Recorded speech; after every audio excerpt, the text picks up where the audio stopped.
What's up, everybody? Welcome in Sooners on SI Podcast, a bye-week edition here, episode 255. Little bit of cleanup. I don't know if cleanup's the right word for it, but Oklahoma still beat Auburn 27-21. Despite what Hugh Freeze and Peyton Thorne will tell you, that did not go away or anything like that. Ryan Chapman here, along with the great John Hoover, up in the 918. 918 Hoove, how we doing? Enjoying the off week, bye week, open date, whatever you want to call it. Getting a little downtime, so yeah, pretty cool. I can imagine the players also are enjoying a little bit of time away. They'll build up to a break over the weekend and then come back Sunday strong. Yeah, on Wednesday's teleconference, Brent Venables basically said they went Monday, Wednesday, Thursday this week, a little bit of the extra off day. We talked on radio to Danny Stutzman on Monday, and he's like, yeah, what we're going to be doing is a lot of getting some fresh legs back in, all the mental reps, typical bye week stuff. And it's always easier coming in off of a victory. We didn't have to do any coordinator shuffling or anything like that. That was left for Purdue, I guess, as Graham Harrell got the axe as the OC there. Wait. Graham Harrell's available? Well, I'm just saying. The former North Texas staff not doing too well Yeah. at any. So I don't know if that's necessarily if anyone wants those vibes. Can Mason Fine play quarterback? I don't think that'll help either. Hoove, let's put a bow on it. The last we spoke about Oklahoma and Auburn, the 27-21 victory. Post-game pod, we were at Montgomery, Alabama. So we obviously didn't hit every single thing. It was so fresh. We were trying to hustle through post-game, all that stuff. Obviously, great win. Incredible how it happened. I don't think that anyone is naive to the fact that like the win suddenly fixes everything. We talked about a lot of the positives, so I don't know if this is labeled as the negatives, but maybe some of the other stuff that's like, hey, even though they lost the game with some distance, easier to talk about this. But before we get into some of those things, one thing that I don't remember if we really talked about in post game, but even if we did, I think deserves a big like, let's circle back to this gold star. I actually missed this series because, as we talked about, I was in the elevator. Right before Kip Lewis's pick six, Auburn had broken off a couple of. One of them was a dump off to Jarquez Hunter, then a couple of good rushes, which is why I bagged everything up. So I'm heading on down. I'll fill in the final stats, and maybe one of the bigger plays of the game that we should have like circled back and dialed in on after was that 2nd and 2. It was the young guns. It was Samuel Masigo. Boganowski had a couple of moments there in the second half too where he was killing people, but Samuel Masigo came up, the 2-yard tackle for loss, putting it into 3rd and 4. And then if you've seen, I forget, is it the Next Round podcast that Peyton Thorne hopped on, and he had like a 2-minute description of everything that he had to go through mentally on that last play. Basically, the too long getting read was perfect call by Oklahoma, Kip Lewis, all that stuff. But none of that would have been something we're talking about if it hadn't been for Samuel Masigo sliding in for Kendall Dolby, who obviously is lost for the year, making that 2-yard tackle for loss, pushing Auburn back and putting them in a spot where they felt like they had to throw the ball on 3rd and 4 as opposed to just run it up the gut or maybe even going for it to try and kill off the game with about 4 minutes left. Yeah, Ryan, you're right. There was a handful of plays in that game that hard to know their value when they happen, right? But you go back and look and go back and check the fallout from each play. That's a big one for sure because it was 2nd and 8. If he slips that tackle, if he makes a miss, if they don't call the blitz there, whatever it is, if that play works like Auburn wants it to, that's a first down. And who knows what Oklahoma's going to call on first down, 1st and 10, and who knows what Auburn's going to call on 1st and 10. But it was 3rd and 4, and Peyton Thorne, man, he said on the podcast, based on the information he was given, right, which is, here's the RPO we want you to run. Here's the pass that you're going to be looking for. If they do this blitz, okay, you're going to throw it to that receiver, right? He said 10 times out of 10 he would have done it because that's the information that he got. Here comes the blitz. Both linebackers blitz in the B gap. They make contact with, this is so cool. They make contact with the guard, the offensive lineman, and then this is the trick. This is the deception. You make contact with them, and they're thinking, okay, they're coming. Let's find that hot receiver, throw it. And by the time he gets his arm back and throws it, he has dropped off the contact, and he has faded into coverage. Had a little bit of an adventure getting back there. He kind of leaned back and kind of lost his balance a little bit, but was able to disrupt the throw. get in the passing lane, bobble the catch, bring it down, and take it to the house. 63-yard game-winning touchdown. Just brilliant. As I said in the wrap up, the video wrap up, or the not the video recap when I watched the game tape the next day. This took an extra actual next day because we were driving back all day Sunday. But as I said in that thing, brilliant coaching. Absolutely. I'm not knocking the man here, but I'm just going off of 2 years of evidence. I don't think Ted Roof would have had that one dialed up. I'm just guessing that Ted Roof probably wouldn't have called that blitz in that situation. Zach Alley did. Brent Venables gave it his blessing. Maybe Brent Venables did. I'd like to get to the bottom of that. Who called that blitz exactly? But that's something that they repped in practice. That's something that they've been working on. And Ryan, it's something that we haven't seen all year. Yeah, it's something that we talked about over the first 3 games, that Oklahoma looked so dominant, and we knew they had barely scratched the surface of what they were going to throw at people. Then suddenly you see game 4, Tennessee. It's basically the odd man front, something that was a massive failure in 2022 for personnel reasons and just the fact that everyone was learning the defense together. You don't have any third-year guys, anything like that. Then they go back to more of an even front for most of this game against Auburn, but you're starting to see more and more of what the Brent Venables defense is, which is a absolute chore for anyone offense to try to prepare for, especially on a 1-week turnaround. I think it'll be a little bit different as we push forward, and next week we'll obviously really lock on to OU Texas as it becomes fully Texas week as opposed to quiet Texas week, I guess. I don't know what to no one's yelling at each other yet, but it'll happen. It'll get going. I'm really, really, really pumped for the chess match that we're about to see. Steve Sarkisian and then the brain trust of Brent Venables and Zach Alley, because you look at it, and as good as things have been as far as Oklahoma went through 4 games, we saw Auburn finally have some success against the Sooners running the football. We talked about that. A lot of it, I really, truly believe is just good game plan of Hugh Freeze, yes, but also Oklahoma just tired 2 straight weeks out on the field for 35, 38 minutes defensively. That shouldn't be as much of a factor for Oklahoma, but when you look at it, Auburn still had 5 pass plays of 20 yards or more. That does not even include the very last play of the game, which I really kind of hesitate to include because Oklahoma was fine. As long as that play went for 48 yards instead of 53 yards, no one was going to be worried about it because that was just all about made the stats look worse, but everyone knows that was just a Hail Mary protection. But still, 5 of those deep shots, 20-plus yards or more. If you go back to I think it was the Tulane game. Yeah, Tulane. A couple of those moments where Woody Washington came in at Cheetah and he was just, whether it was him or Masigo, a half-second slow reacting to the stuff that Kendall Dolby did instinctively. I didn't think there was as much of that against Tennessee in the second half, certainly, or against Auburn. I think that Woody's getting more and more comfortable truly over there at Cheetah, but that's all the stuff when they drop into the zone stuff. And then Hoover, you talk about Kenai Walker's been beat twice in a pretty similar look when he's lost inside leverage and doesn't have a safety sitting over the top of him.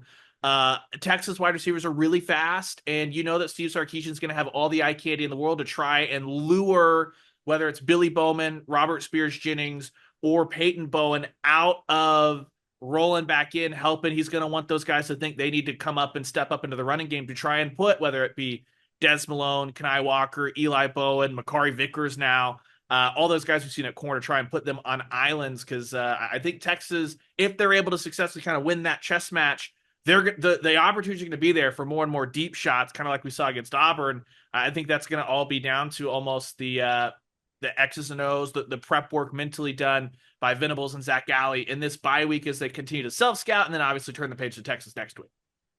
Yeah, and we'll do a little bit of the same thing. We'll turn the page to Texas next week as well. I don't want to get too deep into the weeds, into the X's and O's and the matchups, but you're right. To me, that's job one. There's 2 job ones. There's job 1 and job 1A.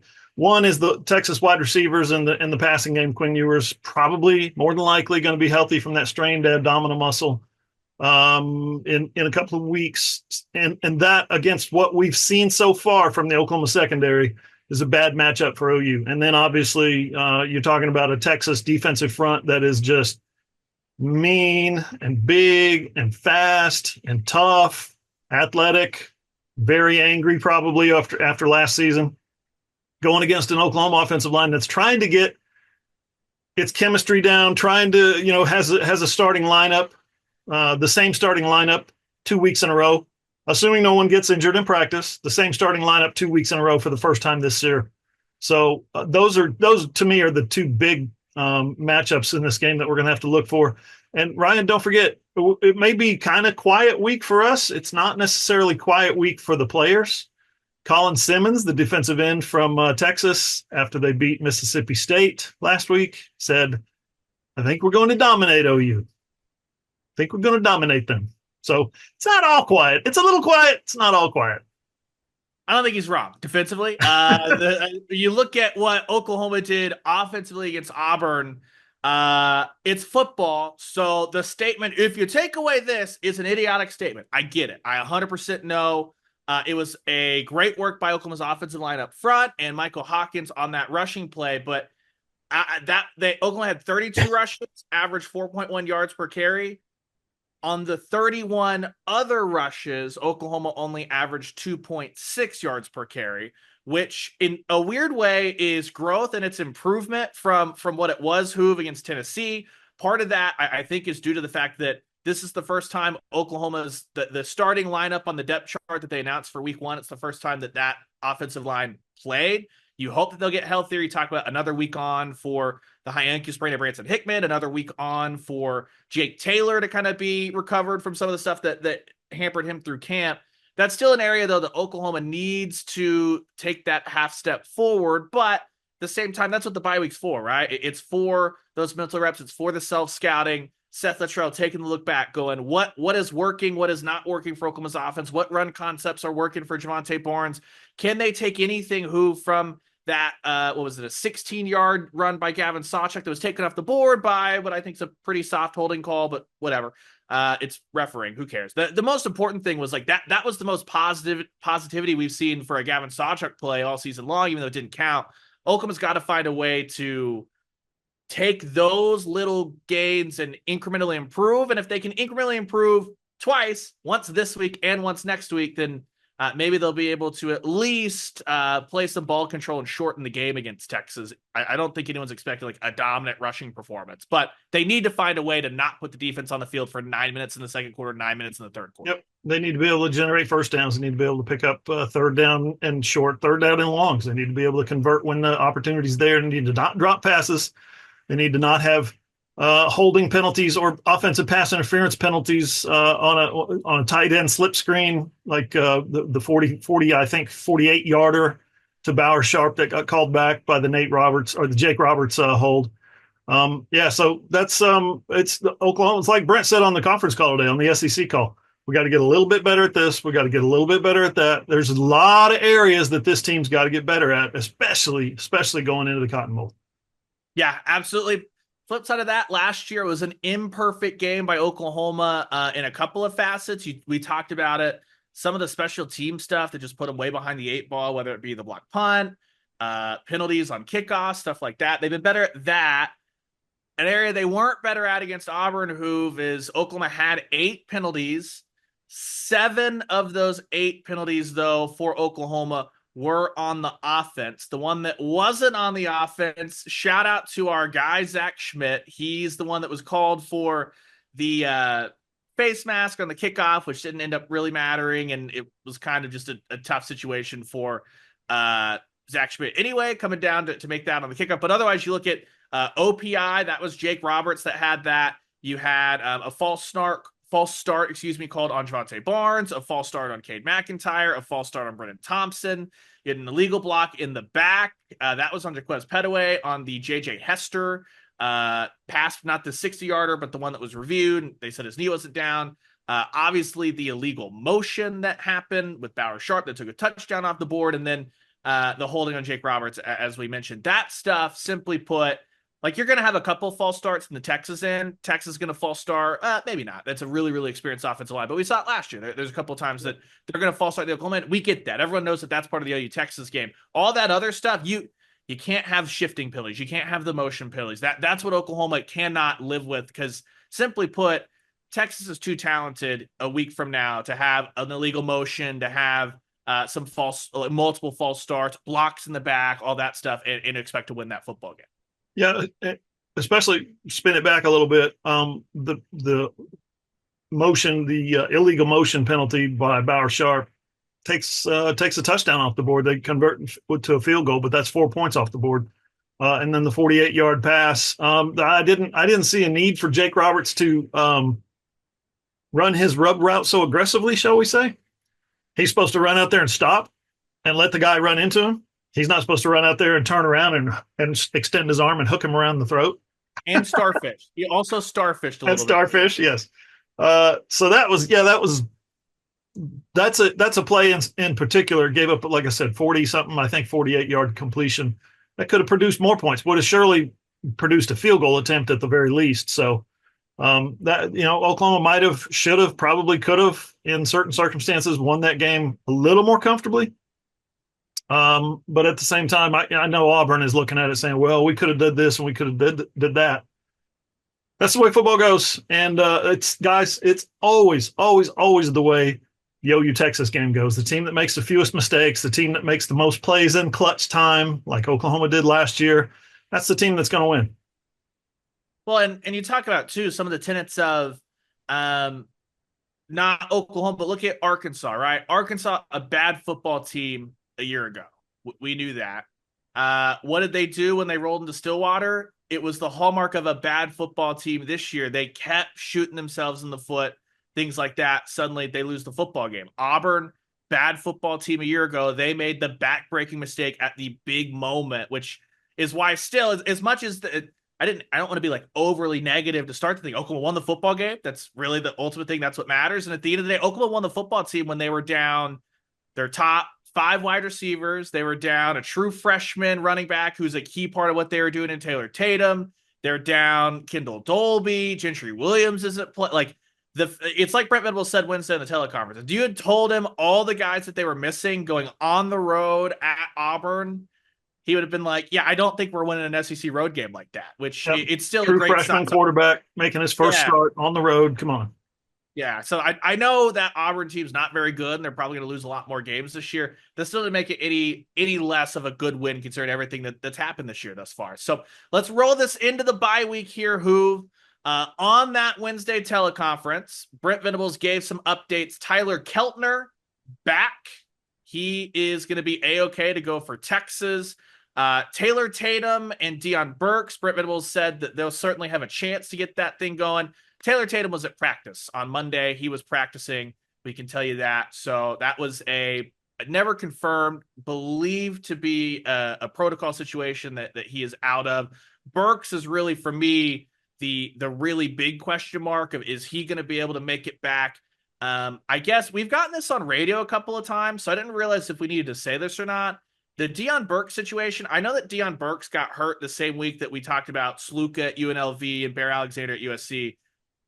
Not anything that Oklahoma's dealing with Deion Burks. Deion Burks is hurt. That's why Deion Burks was not playing at Auburn. It's not he's going to take a red shirt or anything like that. So I didn't think that needed to be put out there, but that not the case. Deion Burks is just trying to work his way back from injury. Yeah, real quick, what makes that so peculiar is that he injured his abdominal muscle, I guess, falling directly on the football against Tennessee. I've seen that before. We've seen a guy fall on a football before and get up and go, something ain't right. And that's apparently what happened to Deion. So it's certainly what it looked like to me on was one of the crosses going to the south end zone. He lands on a helmet that popped off too. Haven't able to get big confirmation. That's how Brent Venables is with injuries. That's how every coach is for the most part with injuries. So anyway, that's the health update. I no clue on Nick Anderson if that's a guy that's going to come back in or not. So that'll just be something that doesn't sound like it. Doesn't sound like that's going to happen.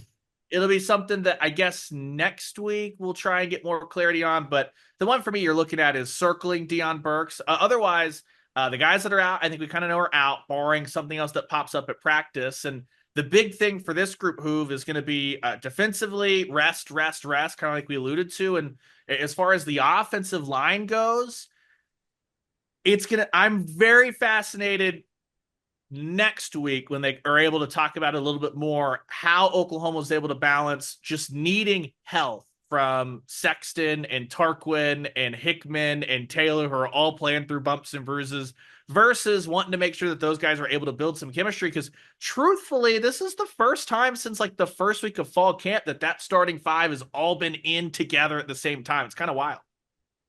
It is wild, and I look forward to seeing what they can do. In against like we've talked about, a really good Texas defense, a really good Texas defensive front for sure.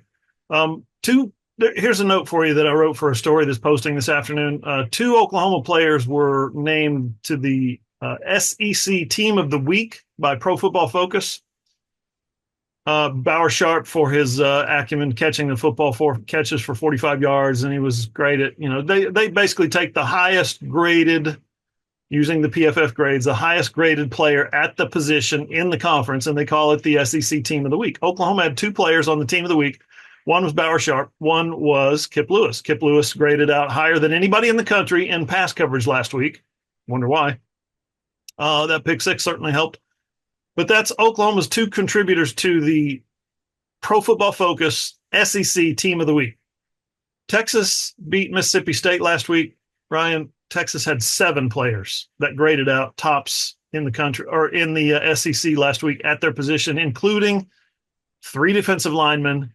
3 defensive linemen graded out tops at their position against Mississippi State. And they're going to be going against an Oklahoma offensive line that is just now rounding into shape. But you know what? We've seen it before. We saw the exact same thing happen last season when Caden Green got into the lineup and solidified that left guard position.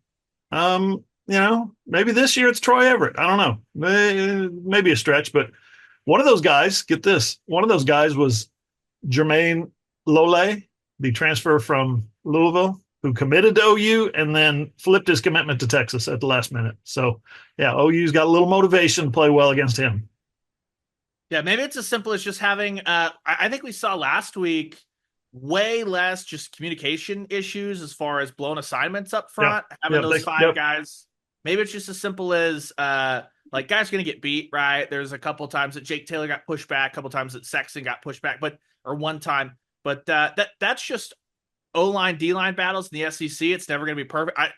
I saw nothing in pass pro last week that I was hitting a panic button or anything like that. It's kind of about what can Oklahoma do in the run game. So that'll be really interesting. This bye week is for self-scouting. It's for looking within and trying to find what improvements before you roll things forward next week.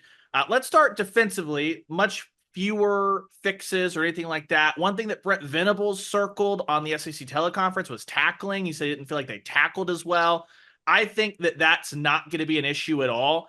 Not that you won't see guys that are Texas players make Oklahoma defenders miss in the open field, stuff like that. But if the intensity of OU Texas, when both teams are good and good defensively, usually that's not a big missed tackle fiesta. The missed tackle fiestas have been some of the awful OU defenses, some of those pretty bad Texas units, CeeDee Lamb, you know what I mean? Like that was not a Texas defense that everyone is pounding their chest about.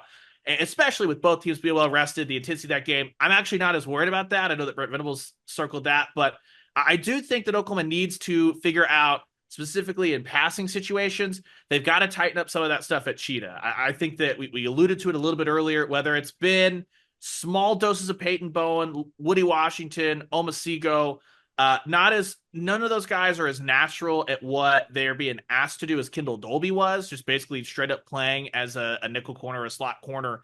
I think this is a big 2 weeks for whoever's going to take those pass reps to dial in and know exactly what they're doing. Because like I mentioned, when Woody was thrown over there in that Tulane game, I thought he was a half second slow a couple of times, which led to some swing pass opportunities, some crossers. It didn't end up being like massive plays, but that's the stuff that, Steve Sarkisian is going to try and stress because he's going to see that on film and say, Kendall Dolby's not there. We need to test that. Yeah, and Sark, you bring up a good point that Sark is a mastermind. He's an offensive mastermind. He's brilliant. I think his greatest strength is exposing where the other team's weakness is, finding whether it's a tight end, whether it's a slot receiver. And in this case, that lines up with what you're saying with the Cheetah position. He's going to try and maximize Texas's matchup in that specific spot, where if it's Woody Washington, he's going to say, let's cross the receivers and try to go deep and see what they do, see what their reaction is. If it's a tight end, maybe he's going to try and do something short underneath to bring Woody Washington forward and then hit him in the zone that's right behind him. Hit the receiver on a crossing route behind the short zone. He's just really good at locating the weak spot in a defense and using it to his advantage. So that's something that's going to not necessarily work in Oklahoma's favor. Another thing, and you mentioned it, and I wanted to ask you a follow-up. Oklahoma needs to tackle better. Oklahoma's maybe best tackler is Danny Stutzman. He missed a couple of third down tackles where he had the guy wrapped up in his grasp, and I think both times it was Hunter. It might have been the backup one of those times, but both of those were third downs, and they kept the drive alive. And I think they got points on both of those drives. I think one was maybe they had to punt on the second one, but I think the first one was definitely resulted in. No, I remember what it was. The first one resulted in the goal line stand at the start of the game. The second one resulted in a touchdown drive. So the question I was going to ask you was, did Danny give you any indication of, I didn't tackle well, I need to tackle better, I'm the leader of the defense, that kind of thing? Danny will always be hypercritical on himself, so Not anything new there. I thought the most interesting thing is, and if you listen, I guess we'll peel back the curtain here. Sports radio is entertainment at its finest. When we talk with Danny, that is an NIL deal that's done. So Danny typically is not going to sit down and be like, I am dealing with X, Y, and Z. He did have the cowboy collar on, though. And anytime Danny has talked with either Eddie or I about injury stuff, he defaults to, this is a running, I don't know if gag is something that Danny does, but Danny talks about, my toe has been acting up. And it stemmed last year from, there were a couple of games where it looked like Stutzman had a stinger. And we tried to ask him about it. And he smiled and turned to Eddie and was like, yeah, I've got some turf toe. The turf toe's been acting up. So I asked him, Danny, we saw the cowboy collar. Is that toe acting up? What's happening there? Danny laughed, and he did admit, yes, obviously the cowboy collar is not a choice. It's something he's getting used to. It's a precautionary thing. So clearly, I don't know what the level of banged up is, but there was something that happened, whether from the Tennessee game or practice, that caused Stutzman to need the cowboy collar. Something we've never seen him play with. So that's where I kind of circle back to, Danny Stutzman is going to be taking a lot of mental reps this week during the bye week. I think he's going to spend a lot of time on the recovery table, just making sure that whether it's as simple as being worn down after 2 really physical weeks or dealing with something, obviously it didn't hamper Stutzman's ability to play football last Saturday, but I think he's a little bit what we classify as straight up just banged up. Are you hurt or are you injured? He's not injured, but that is a beautiful little cowboy collar. Oh, is that the neck roll technically? This is the neck roll from senior year of high school. I've interrupted the podcast for you audio-only listeners to show a video to show a picture of me my senior year wearing number 88 for the Cougars, wearing a gigantic neck roll, man. I was so proud to get that thing on because I grew up playing wide receiver. I came up 9th grade, 10th grade, 11th grade playing wide out in corner. And then my coach was like, you're really big and strong. You should move to defensive end. Can I get a neck roll? So that was, it's kind of a badge of honor. So proud of you, Stutzman. Get that thing on. You wear it well. Hang in there. It's going to be fine. The funny thing is, so it was actually Todd that was with me on Monday, and Todd asked about the neck roll, and Danny's like, I have never understood the neck roll. The cowboy collar at least he's like, clearly he does not feel the same preventative, the same protection with the neck roll as he does with the cowboy collar. But I would say that clearly there was something he was dealing with, but Danny's not too worried about it. It was not something that caused him to not play a ton against Auburn, and that's what the bye week is for. So get him healthy. We'll see if we see the cowboy collar. There is one other thing, though, that I think could be really important for Oklahoma, and this is not we're hearing this or whatever, but just watching it, and this is not necessarily for the Texas game specifically, but you just look at Texas, then South Carolina, then Ole Miss. That's kind of the next grind for Oklahoma coming on the other side of this. As much as the defense has been on the field, when you look at the elite of the elite in the SEC, the defensive line rotation just a lot larger a lot more bodies being rotated in than what Oklahoma has right now, especially in the interior. I mean, right now, Dominic Williams, DeJoun Terry, Jaden Jackson, Grayson Halton, those guys are doing a really good job.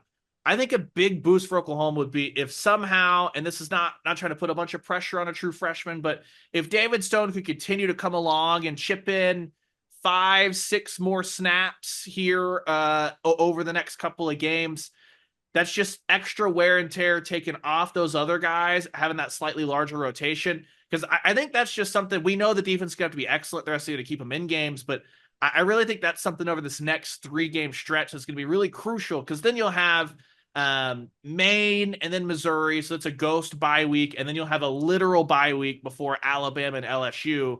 So I think this 3-game stretch right here might be, by the time Oklahoma rolls into Oxford, no matter what actually happens in these games, I am kind of a bit worried based off what we saw the last 2 weeks that might be the most banged up, gassed, dead legs, tired legs, whatever you want to call it for Oklahoma's defense, if the offense can't find a way to have a little bit more sustained success on the ground so they can have some longer drives and help the defense out a little bit. If David Stone could get in the lineup a little more frequently, that would be a huge development for this defensive line.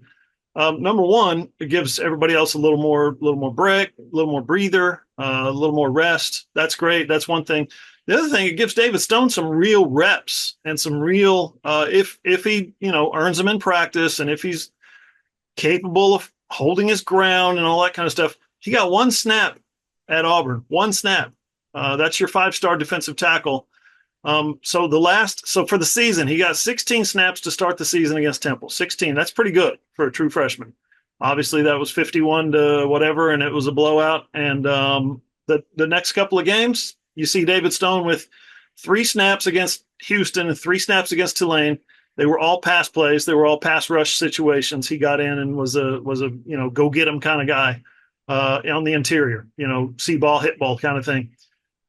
Against Tennessee, he got 4 snaps and, a little bit different situation. They were all running plays. And then he got 1 running play against Auburn. So, man, you'd like to see him develop, maybe come along a little faster pace. And I say that, and let's just all remember, Gerald McCoy, 2-time All-American, had to redshirt his first year at OU. Did not play a single snap as a true freshman. So, yeah, you'd like to see David Stone come along a little faster. That would, I think, bring along the development, the urgency of that development on the defensive line. And those are just defensive snap counts. He's been playing on special teams, field goal block, especially for all that. So not a situation where Oklahoma's going to be redshirting him by any means. Obviously, we're 5 games into the season covering this thing, right? So that's out the window. So it's not like, they're hiding him or anything, but it's development. That stuff happens as it happens. I just think that would be something that could be a huge boost for this defensive line, because especially the interior, knock on wood, I guess, they've been pretty healthy. I guess the other side of that is if they go to some odd front against Texas, which could be a possibility. Also some odd front probably against Ole Miss. That's less of those guys, I guess. But also we saw against Tennessee, they would roll kind of 2 defensive of the interior guys out there as part of that 3-man front. That's so true. Didn't really help the rotation there, but we shall see. Flip over to the other side of the ball. We're talking a lot about the run game. So if you don't mind, Hoove, I'm going to start with the passing game. Here is one thing. I think we both like what we saw out of Michael Hawkins Jr.'s decision-making, all that stuff. What I think is huge for this week, and I don't know what this looks like on a practice field as far as is they're doing a lot of self-scouting, they're doing a lot of work on themselves, but what can Seth Luttrell do to make sure that J.J. Hester's confidence stays high and keeps rolling through? Because with all of the injuries at wide receiver, regardless of, let's just say they get Deion Burks back. That's a huge, big-time playmaker. That doesn't help the size situation at wide receiver. J.J. Hester is a bigger-bodied guy. I really think he needs to be able to find a way and roll this 3-catch performance from Auburn into being able to really kickstart his Oklahoma career and be a key contributor for this Oklahoma group, because he's a veteran guy. It's his 3rd year at Oklahoma, even though he's been banged up with those both foot injuries. It's not someone that's totally out of nowhere, right? We talked about him in camp. I wrote the story about him in camp when he was kind of making some noise. Then he had the drops in week 1 and all that stuff. But getting J.J. Hester going, I think, would just be huge for That's a guy that Oklahoma can throw out there that you're not talking about size, all that stuff, and can really be a helpful resource for Michael Hawkins Jr. Yeah, he's a guy that is up to in 2024. He is now up to 100 offensive snaps, which is quite surprising to me. It goes to show the lack of depth, the lack of frontline playmakers, the lack of starters that Oklahoma's receiver core has. Is the fact that J.J. Hester caught, was it his first catch of the year, right, against Auburn? 3 catches, and he's played 100 snaps. So what can they do to get his confidence? You know what I would do? I would do the exact same thing you did with him at Auburn, which is run a deep ball and have your deep ball throwing quarterback, in this case Michael Hawkins, put one on him. Try to put one on him. Get it. Make sure keep it in bounds. Give him a chance. Don't underthrow him and get it intercepted, but go down there and let him try to get one. He's had a couple of those this year. One was, I think, out of bounds, and the other one went off his hands, so it could have been a touchdown. So, yeah, build his confidence by showing something exactly. Well, number one, you might need a deep ball against Texas, right? Number two, I think you call that play, or you call a variation of that play and say, we believe in you. We trust you. Go get it. I like the way he responded the other day. Yeah, it was big time, obviously, for the play that he made, but I liked his catch and run once he got that ball on the play we had talked about where it was under review. There was a lot going on, so I think the actual catch and run by J.J. Hester was lost in the shuffle a little bit, but that was big time. That was big time. So the big focus, though, obviously, this off week is just going to be, we've alluded to the chemistry factor along the offensive line, but also this is the first chance for Seth Luttrell's, the OC, to take a deep breath. And this bye week looks a lot different than even he thought it was going to look 2 weeks ago, because not only is it the first time to really say, yes, you're preparing for Texas, but you have time of the day to do a little bit more self-scouting, what's working for Oklahoma, more likely what's not working for Oklahoma, but also a little bit more time to tailor the offense a bit more around Michael Hawkins Jr. and basically bring him in. I'd like to see a little bit of how do you get any of your design quarterback run stuff to the perimeter as opposed to up the middle. Not as big a body as Jackson Arnold, a little twitchier. A lot of the Jackson Arnold stuff was geared toward getting up the middle, stuff like that, as well as just simply, I like what they did with Javonte Barnes. I really thought the run game was simplified, all that. They got to figure out a way to get Gavin Sawchuk 2 or 3 moments that he can get up and running, because this offense is not going to, I don't think there's going to be any point in the year, speak the words, Ryan, where they're going to consistently just go boom, boom, boom, 3 yards, 4 yards, 3 yards, 4 yards. So they've got to be able to maximize those moments of when it's blocked up perfectly. I feel like I know Taylor Tatum can hit those home runs if he's in that spot. I do know that Gavin Sawchuk can. We saw that at the end of last year. I don't know if Javonte Barnes, his version of hitting the home runs is busted a 25-yarder through something like that. I don't know if he's a guy that's going to turn a play that looks like it's going for 15 into a 50-yard touchdown run that suddenly flips momentum, stuff like that. Sawchuk is one of those guys, and they've got to figure out a way to get him on the field in those spots, because he can't make any of those plays if he's standing next to DeMarco Murray on the sideline. Yeah, and I thought they did a nice job the last 2 games of getting utilizing the 2-back formation, getting both backs in there, back there with the quarterback. I think a couple of times in the first half with Jackson Arnold, but it really looked good. It really looked promising or potential in terms of producing some big plays with Michael Hawkins back there. Michael Hawkins is running. You run the power on maybe run the power to one side. Michael Hawkins keeps it up the middle, right? Or on the next play, he keeps it outside when you're running the halfback, the tailback up the middle. Letting him read out what the defensive end's doing, what the outside linebacker's doing, maybe what the safeties are looking like before pre-snap. Maybe there's a little RPO in there that he can have a third option and throw something out there in something soft in the flat to an inside receiver. But I think getting those guys both on the field at the same time puts a little bit of fear in the defense, or if not fear, uncertainty, as to, okay, we got a 2-back formation. Which one of those guys is going to get it? As opposed to, okay, there's the 1-back.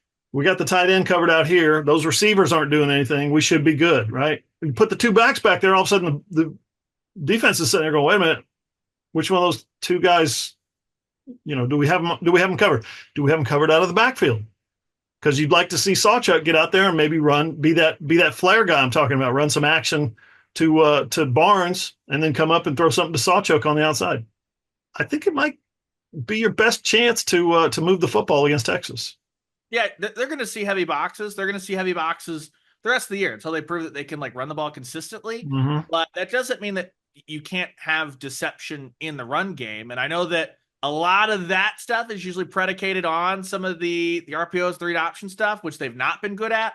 That doesn't mean that they can't have set motions and things where nothing for Oklahoma changes. They know they're running the same play anyway. They're trying to confuse the defense. Anything that can put a linebacker or a safety come up to play the run, either in conflict or even confuse them, that is going to be a big help. Deception, I think, is going to be a lot of what Oklahoma needs to do. And you can do that with two-back stuff. You can do that with even some of the I'd like to see Oklahoma bring back the diamond backfield almost. They don't have necessarily like a fullback that can do that, but they use Deion Burks in creative ways. You've got tight ends that you can roll back there. Some of the stuff we saw, we haven't really seen a ton since what Landry Jones was rolling around. And I know that Seth Luttrell has worked with Kevin Wilson and knows a little bit of what that looks like. I feel like all of that stuff could be great options for this Oklahoma offense, which it's a way to, how do you make it look more complicated than it actually is? How do you keep it simple for Oklahoma and make it more complicated for Texas?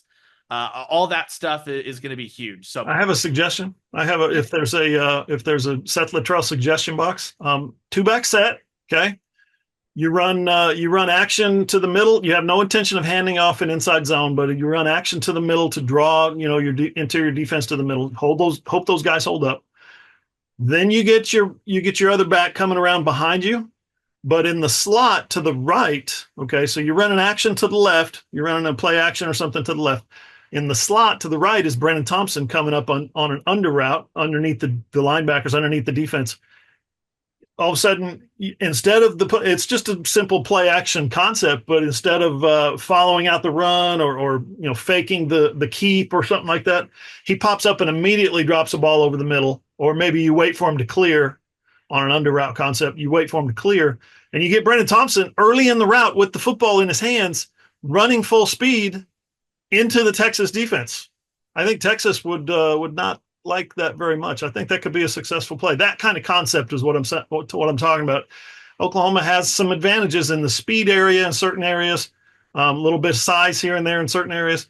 They need to exploit those and utilize those to their advantage. And we'll talk about this next week, but it's always a factor in a game like this.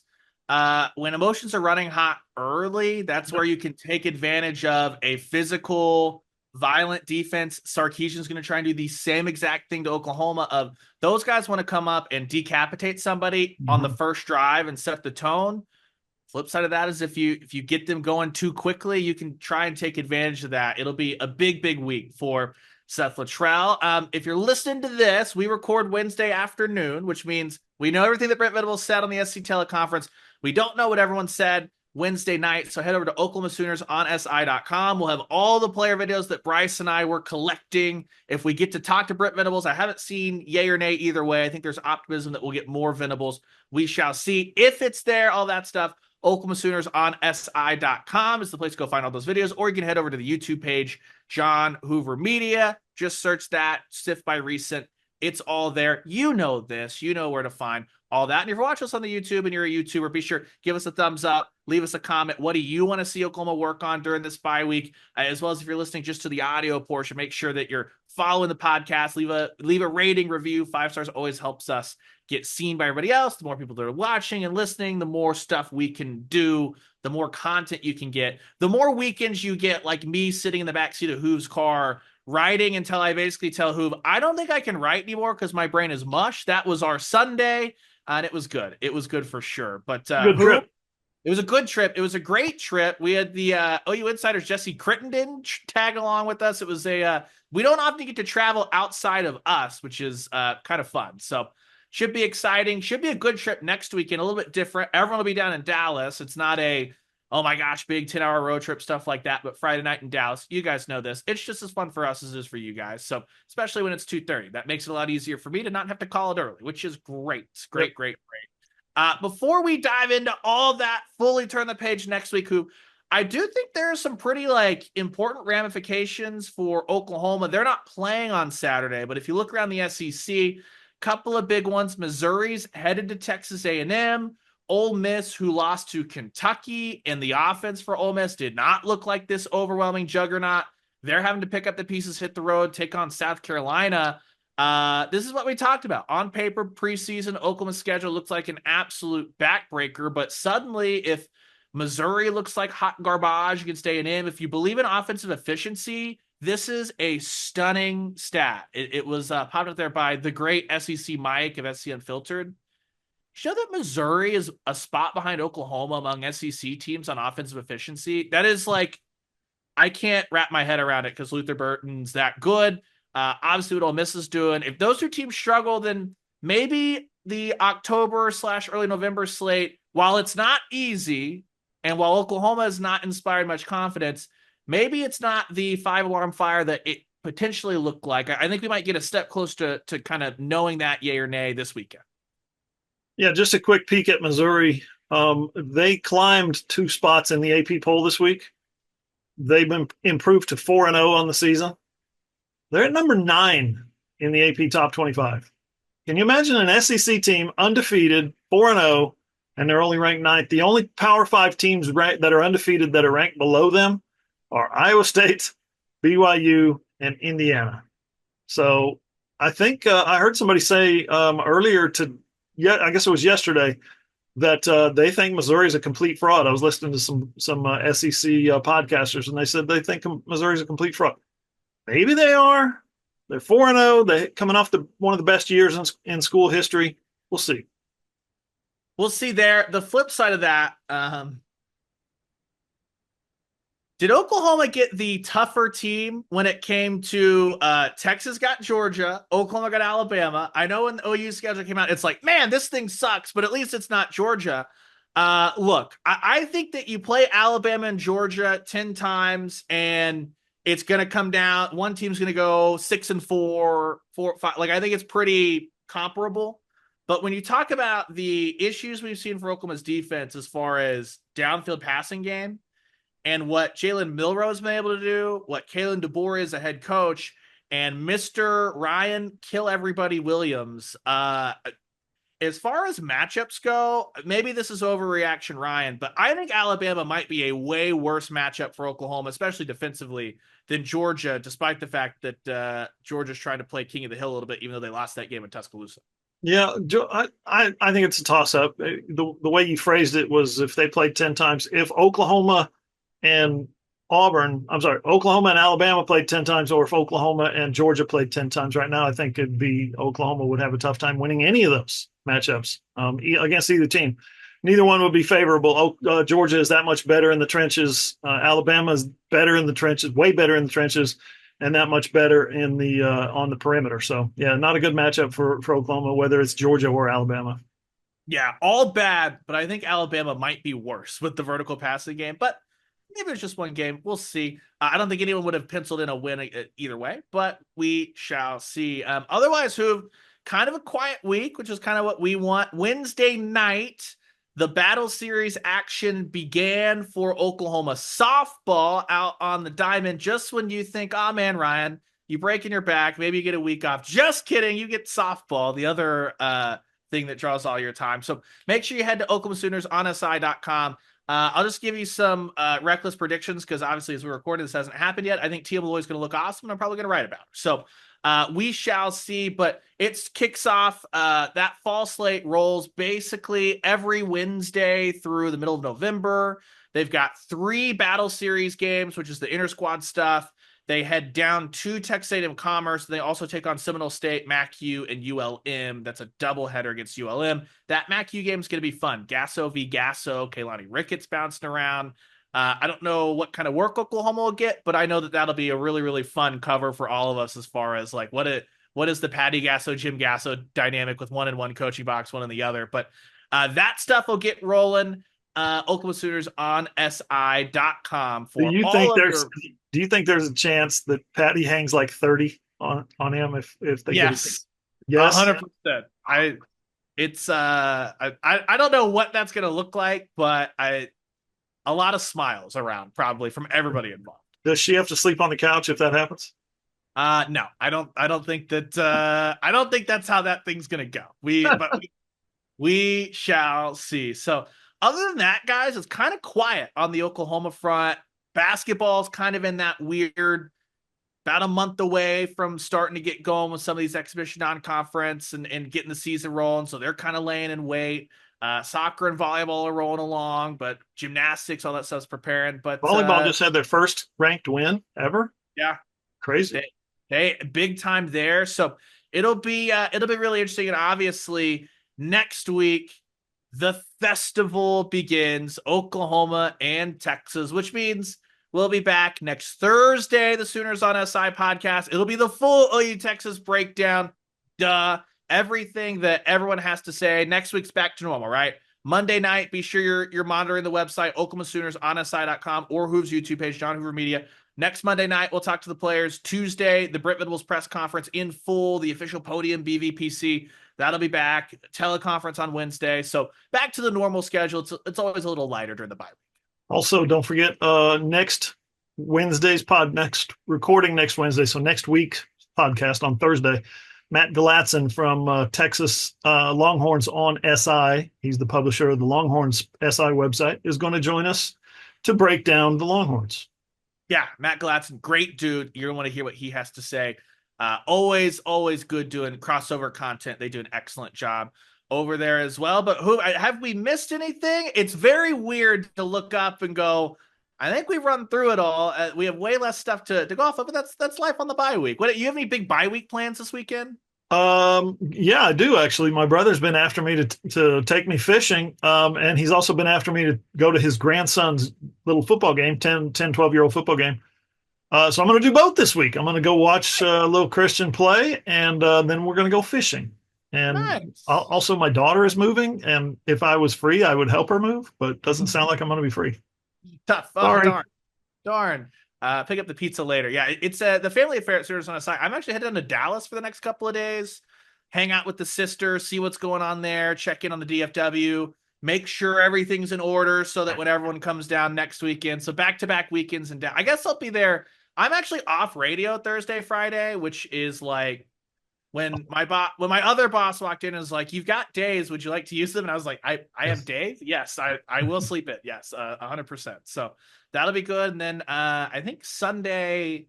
Let's just put it this way: do not call me on Saturday because okay. I will be out of pocket all day Saturday. If it makes you feel any better, don't call Eli Letterman on Saturday. I think we're all going out. We're all going to have a grand old time enjoying one of the rare college football Saturdays that neither of us have been drafted into action. Hopefully there's no cell service on the lake where I'm going. Yeah. Well, I hope that everybody else on the site, if anything happens, it's all on you guys, which is why you need to follow our guys, Randall Sweet at Randall Sweet 5. You need to follow Bryce McKinnis at McKinnis Bryce and follow Dakota Gregory at Dakota Gregory on X, as well as Sooners on SI, just Sooners on SI.